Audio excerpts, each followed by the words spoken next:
Ma'am Shiko, for today's video, ayan maglalaga ako ng saging. Saba na saging. Saba na saging? Saging na saba. Charot. Ayan, nilagay ko na nga po sa kaldero yung ilalaga ko ng saging. Bali, hinog po yan. So, nagtira po pala ako dyan ng saging na hinog para may pangprito din po. Sobrang puti ng kaldero namin. Ayan.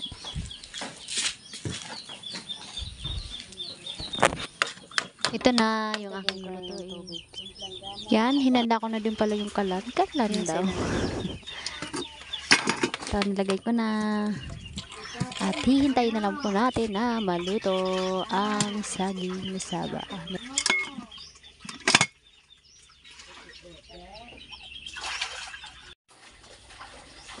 Yan, so hintayin na lang natin maluto.